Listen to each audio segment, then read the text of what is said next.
introduce myself. Thank you all for being here. I think I got to know a lot of you because I emailed you sort of desperately, being like, are you for sure coming? So thank you all for actually being here. It means a lot to me. This was the brainchild of me and and all of us.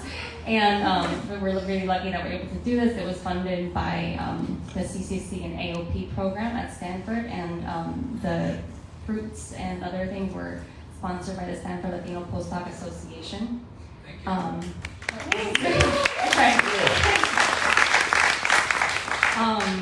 And we want to start recognition that Stanford sits on the ancestral land of the Muwekma Ohlone tribe. We recognize the importance of this land to the tribe. It's lone land, and they're still here. And you can learn more about culture and their culture and events that they're hosting at muwekma.org. Cool. So my name is Kirsten, as you know. And the reason I did this is because I love salsa music. And I wanted to create this event as a way to get people to engage with the stories behind salsa songs. So if you're not familiar with salsa yet, that you will soon come to really, really love and be obsessed with, like I might be. And this isn't going to be about salsa history, because salsa history is like a very, very rich, complex topic. This is going to be about the stories behind certain salsa songs. And for every single story here, I did some Googling, I read people's PhD theses, I talked to people, I went really, really hard. And at the same time, I could still be wrong, because it's all a lot of hearsay. So if you know I'm wrong, get mad at me after. We can debate it later. The reason this project to me personally, the reason that's part important is because I have a Cuban background. I've been a salsa dancer in the Bay Area for about 8 years, or however long my PhD was, which we don't have to go into. And I've been in a salsa band with los Salsabrosos, follow us on Instagram, with Alonso and everyone for about the past year. And of course, we have some amazing guests tonight. We have Omar Ledesma Jr., and we have Edgardo Cambón. So we are beyond excited that we're playing with them. It's been a real privilege. So just thanks in advance. If I fangirl, that's why. And the thing is that I'm obsessed with salsa music. It's like when I put on my DJ, like DJ X on Spotify, it's like, what year were you listening to in 2017? Salsa. And then 2018, salsa. I'm like, stop, it's too much. But what I realized is that for all these different songs, sometimes you can just listen to them and not really understand what's happening. And I started realizing that in order to really deeply engage with it, I just found it a lot more satisfying when I figured out exactly what they were talking about. For example, like there's one of these songs that we're going to sing later called Balsero, where there's this line where he says, "Yo tengo un amigo balsero, de donde crece la palma." I have a friend who's a balsero from whom the palm tree grows. And if I wasn't familiar with poetry from Jose Marti, that would mean nothing to me. It would just fly right over me. So for that, just because of that, I found it important to look into every single song and try to figure out what's happening. And sometimes I could find more information than others. Some of the information has just been lost to time from what I can gather. But I just discovered the past year, I really love figuring out what it means and really digging into it. And I just think that it's a nice way of deepening our relationship to the music, because salsa is just very rich in history and there's a lot of context, and I just think it's great. And I'm really happy that I get to share this with you guys today. Additionally, I find this a nice way, I'm going to be reading from notes because there's like 20 pages here, I'll try to go quick. I think this is a nice way of honoring my culture and my heritage through the medium I love the most, so I'm really excited that we're going to do this today. Okay, so give me any note. Transition, chapter 1. So, first I'm going to be discussing songs from the classic Cuban group Buena Vista Social Club. Because of them, songs like Chan Chan and Cuarto de Tula have become a vital part of the landscape of Latin music as we know it today. But these songs, a lot of them weren't necessarily created by Buena Vista Social Club. Many of them were popular a long time ago, before the formalization of their album. But one thing is certain, that they're now famous because of them. So the first song that we're going to do you mind giving me the bass line for Dos Cardenas? Oh, perfect. Okay. We're going to start out with a salsa song, but a bolero. Boleros are a genre of song that were originated in Eastern Cuba, and they're characterized by sophisticated lyrics dealing with love. And they were originally sung by trovadores who were playing guitar. One of these cultural classics is called Dos Cardenas, written in 1945 by Isolina Carrillo. It's kind of interesting because she's a female Cuban composer, which is a little bit unusual when you think of like the classic songs. And it was actually a gift to her husband Guillermo Arronte, who was also the first person who recorded it. Why Dos Cardenas? In an interview,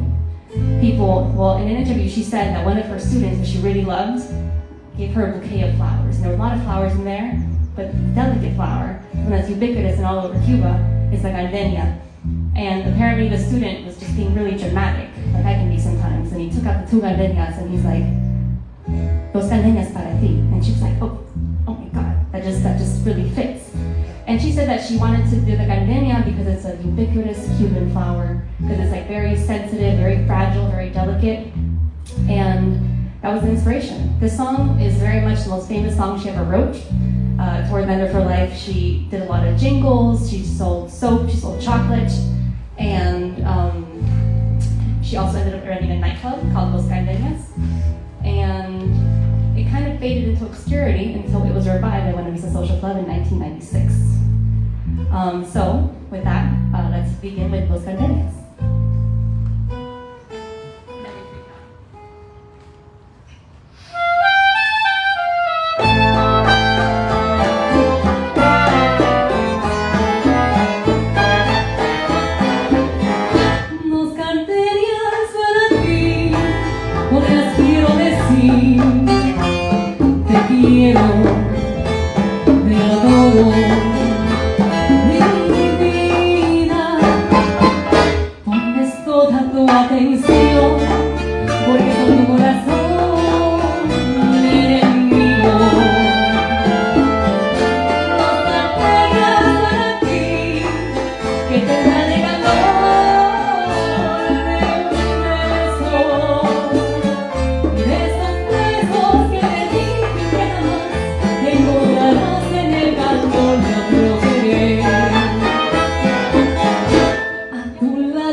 Buena Vista Social Club was a members-only club for black folks in Cuba in about the 1940s, during a time when clubs were racially segregated. Oh no. Because social life is organized around these clubs in the same way that my current social life is organized around my Rueda team, which came up in the East Bay to represent. Thank you so much. And the thing is, this was a place where excellent artists could come and perform and be in community. But the original Buena Vista Social Club was actually closed during the Revolution when the government was trying to build a classless and colorblind society, and as a consequence, they destroyed all the cultural centers. And to the end, a lot of people were trying to figure out where the original Buena Vista Social Club was, and now they can't even tell exactly where the building was. How did they become famous? In 1997, there was an American guitarist named Ry Cooder who had been invited to Cuba and to perform with high-life musicians who were supposed to come over for money. But they went to the airport to pick up the Malian musicians up, and they never arrived, and only years later they discovered it was because of these issues they could never get into the country. But basically, Buena Vista Social Club was kind of a plan B. Change the scope of the project, focused on Cuban soul music with local musicians, and he knew somebody who knew someone, and they weren't quite, it had been a long time ago. This was 1997. But they were finding people who had been really hot back in the 50s, so they weren't sure if they were even alive to begin with. Some of them were, but they were arthritic. But in any case, they put together a team of people who were considered the old greats, people who had been really popping back in the day. Among them include the names Compay Segundo, Omar Aportuondo, and Ibran Ferrer, among other names you might recognize. And he asked them to record their classics. The next classic I'm going to discuss is Lágrimas Negras. So I'm doing a little just strumming. We didn't record this. Just open chords. Lágrimas Negras means black tears, and then we look lower. It was recorded in 1930 in the Dominican Republic by the famous Cuban trovador named Miguel Matamoros. He was the son of a washerwoman who was abandoned by her husband, and he actually bore her maternal surname. And during his life, he was profoundly devastated by the change, or by the consequences of this split. He had to struggle to make ends meet for his family. He sold water, he sold newspapers. Years later, he's a famous musician. He's heading back home to Cuba from the Dominican Republic, and he's trying to sleep in a hotel lobby. But he can't, because there's this screaming noise. Really, really deep sobs and cries, which it's kind of like what I was like during my first breakup. And that's exactly what it was. There was a woman staying at the hotel whose husband had just left her, and everyone was feeling for her, but also they couldn't sleep, and it was a little bit frustrating. But the thing is, something about this really resonated with Miguel. He recognized his own pain and sadness from his own life, and the devastation that caused by it, and this pain, he took it, and it became the premise for this song, whose lyrics I think are very sad. And interestingly, this song also represents one of the first fusions of the bolero style of music, what we just did with Los Candeñas, with son cubano, known as bolero son.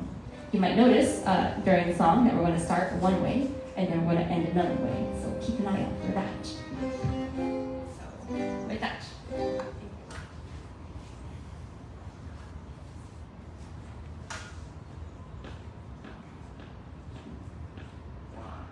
Hãy subscribe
the Buena Vista Social Club ended up becoming very, very famous. It was lauded all over the world as a celebration of the golden age of Cuban music. People heard this and they were like, oh my God, this is Cuban music. It's not like the trash we're hearing today in the 1997s or whatever. It generated a revival of interest in Cuban music, and Latin music more broadly was picked up and celebrated. It became really famous, even more famous when the film was released. And then I saw a funny quote I wanted to share with you, which said, in the tourist quarters of Old Havana, it's seen as if every Cuban with a guitar had come out to sing the Buena Vista Social Club songs. It were as if you were to go to Liverpool and find bands singing Beatles songs on every corner.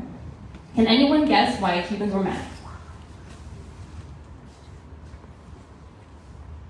Anyone? Okay.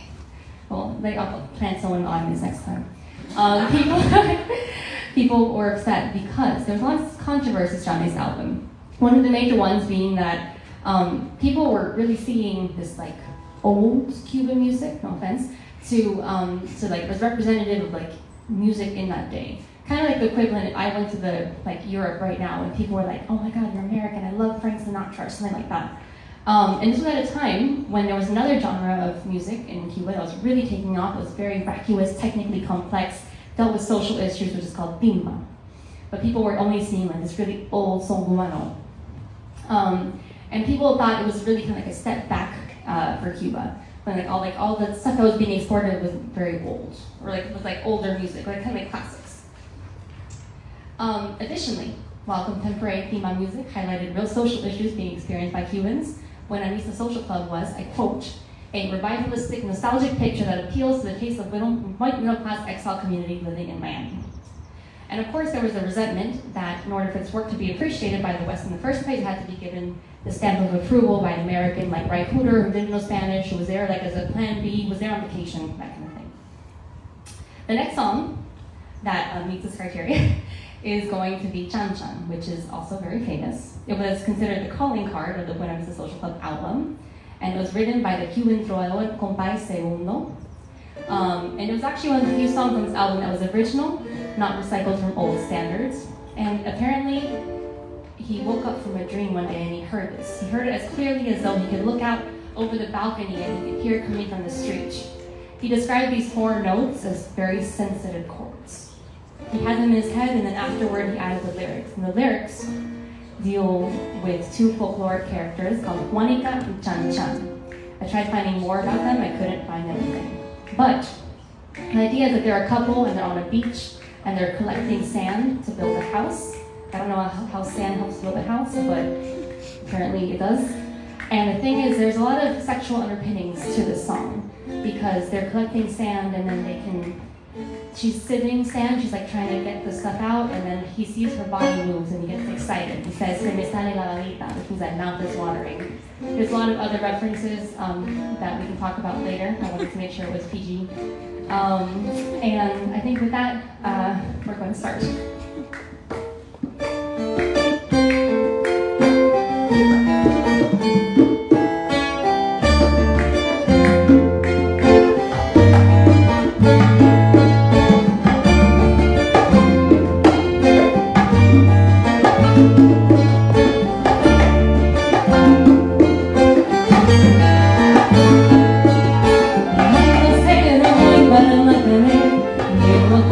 Voy para Miami.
feel like I should introduce the band really fast.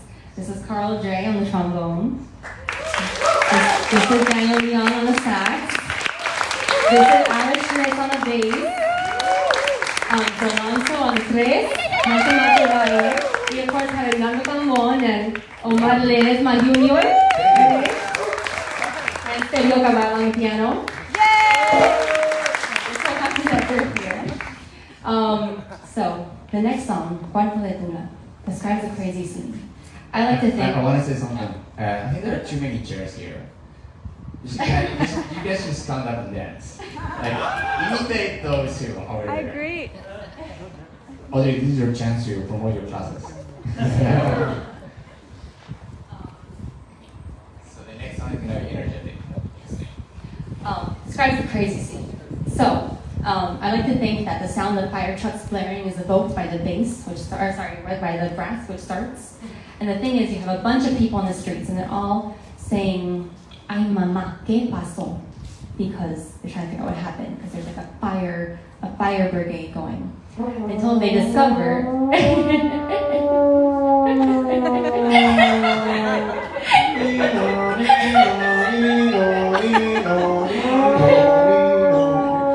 Yeah. That wasn't planned. The room of a local woman, Pula, caught on fire. She fell asleep and never turned off the candle.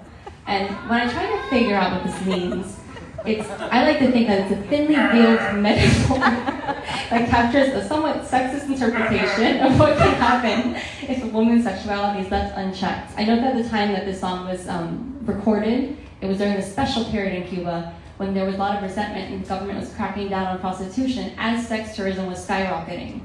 I know a lot of other songs that were released around the same time. For example, in Bamba by Charanga Habanera, which describes prostitutes as very money hungry and kind of seem mad at them for preferring to go with rich local tourists as opposed to the Cubans, like the local Cubans.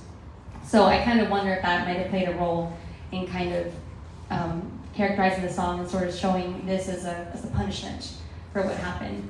I was speaking to Edgardo yesterday. He said maybe just maybe she's just really hot and that's why the room caught on fire. It could be that too. And when I spoke to my stepmom to get her interpretation, she said it's a reference to all the blackouts that happened in Cuba, which is why she had a candle in the first place. In any case, well, we leave it up to your interpretation. This is a very fast-paced song, so if you want to dance, now's the time. But ask your neighbor. Anyone who wants to dance should stand up and then just you find your person. But with that, we're going to begin. I need a partner. One, two, three.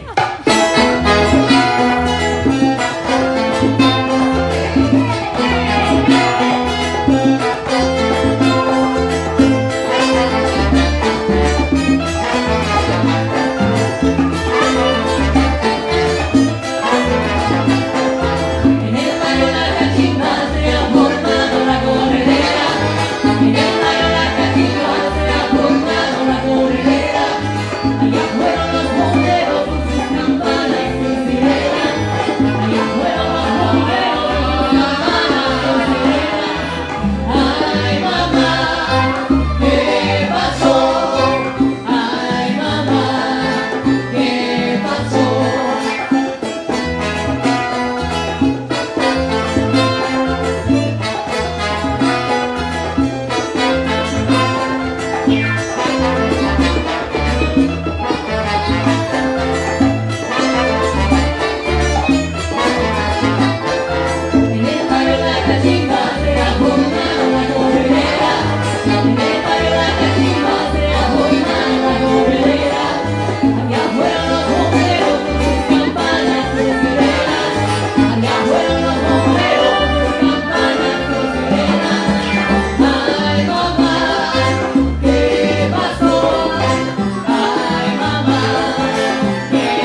Sorry, can I check if it's still live streaming?